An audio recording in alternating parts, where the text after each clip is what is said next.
Isang magandang gabi po sa inyong lahat. Ngayon po ay kailangan po natin mag-estimate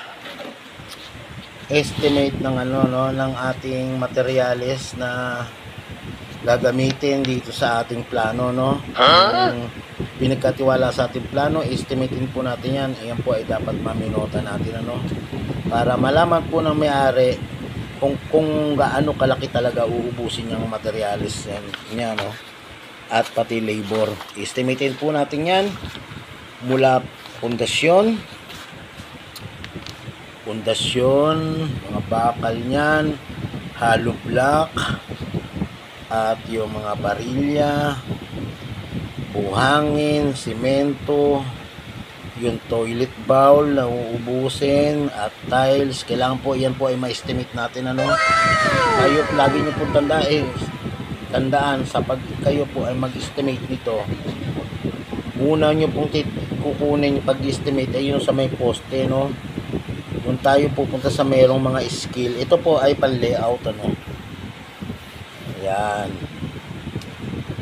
Ayan po ang pag-estimate na naturo po sa inyo kung paano tayo mag-estimate, Ako po ay hindi arkitekto, hindi rin po ako engineer, Hindi po sabing magaling tayo, Ayan, katulad po nito. Yan, dyan na po natin mababasa, Medyo gabi na kasi.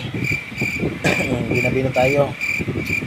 Dyan po natin babasahin yung pinaka poste natin at saka mga biga. Yan, dyan nyo po makukwenta yan kung ilan ang gagamitin natin mga bakal niyan.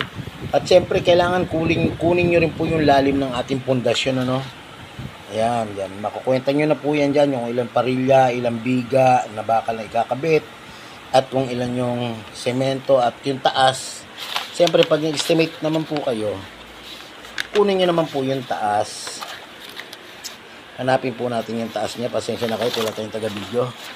Ayan, nandito na po sa isang plano, sa isang page. Ayan. Kukunin nyo po yung taas niya, yung height. Yan, at pati yung pinaka trusses na papaliwanag niya, pati sa bintana, sa mga pintuan, dot jump. Lahat po yan, estimate natin, pati yung sa mga bakal. Yan, dito nyo na po makikita yung sa mga biga, yung kung ilan uubusin mo, pati yung mga pambakod. At syempre, hindi lang dyan, hahanap pa tayo kung saan natin makikita kung paano estimatein ang ating mga materyales na gagamitin, pati sa electrical, tubero. Estimate na po natin yan. Kaya katulad nung sa pantrases natin, malinaw, madali na po natin makukompute yan, yung mga ganyan. Kaya katulad po, ito yung column natin,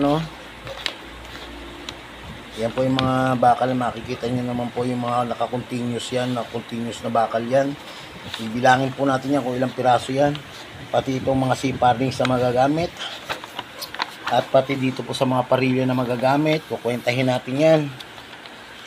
Pati sa mga pambakod, ito po ay ito po ay lintel beam para sa door jump, sa pintuan. Ang gusto ng arkitekto ay may lintel beam pa. Ayan, dito naman po yung sa pag-estimate natin yung mga bowl na gagamitin. Ayan, sukatin na natin yung mga area na yan, kung gaano kalaki ang area, para makuha natin yung estimate ng